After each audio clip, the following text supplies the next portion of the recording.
guys, welcome back to my YouTube channel. Today, join me in the kitchen. Let's go ahead and make some cherry jam. My husband planted a lot of fruit trees in our yard, so I have the benefit of harvesting some of the most delicious and fresh fruits. So I go ahead and I utilize them and I make different things from my childhood that takes me back to when I was growing up. And I feel blessed that up till this day, I'm still able to enjoy and indulge in some of these nice local stuff. Today we're going to make some cherry jam. Let's get started. Okay, so this is a view of the backyard and that cherry tree with those beautiful red cherries on there. It is such a beautiful view. So what I did, I went ahead with the help of my husband to pick the cherries. It's quite a hard job to get those all picked, especially the ones that's higher up into the tree. Just look how beautiful those are, nice and fresh. So after we picked the cherries, I went ahead and I thoroughly washed all of the cherries, sorting to ensure that I get all of the bad ones out. Then the tedious part was removing all of those little stems. It took quite a bit to get those all removed.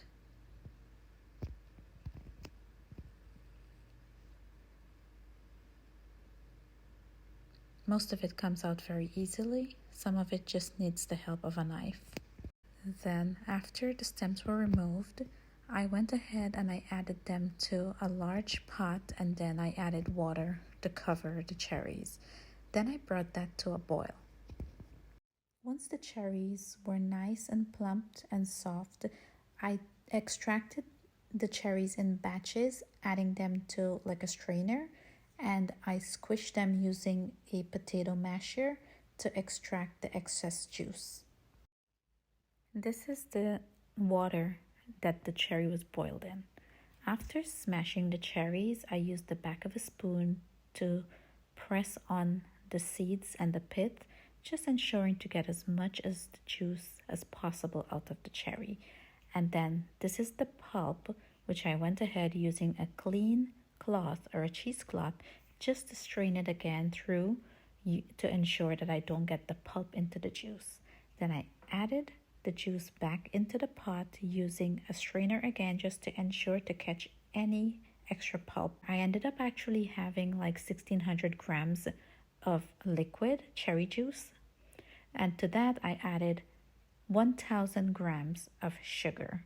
So it's average, like to every 300 grams I added 200 grams of sugar and a piece of dried orange peel.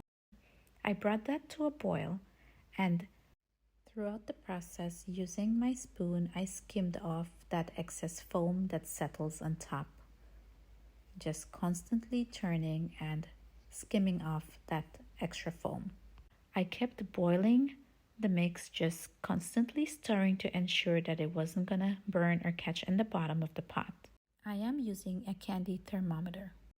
I checked the temperature and brought it to a boil to 220 degrees.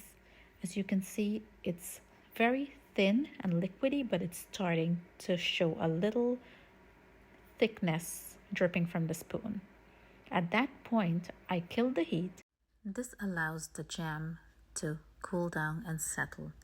Also, you want to be very careful not to burn yourself, because at this point it's still very, very hot. As you can see, the jam is very thin and looks liquidy. It's tempting to want to keep cooking it some more, but as it sits and cools and becomes more to room temperature, it starts to thicken. Using a spoon, I checked to see how the jam was setting up, and of course, as it was getting cooler, it was starting to become thicker, nice, more like the jam consistency that you would expect. Look at that beautiful, delicious, thick, rich jam. And of course, I had to go ahead and try this out. Besides, it was hard to resist. I took a nice piece of bread, smothered that yummy jam on there, and enjoyed. I hope you can join me next time. I will be making more delicious recipes using cherry. If you enjoyed this tutorial, please like, share, and subscribe to my YouTube channel. The taste was divine. It brought me back to my childhood memories. Thank you for cooking with me today. Have a blessed day.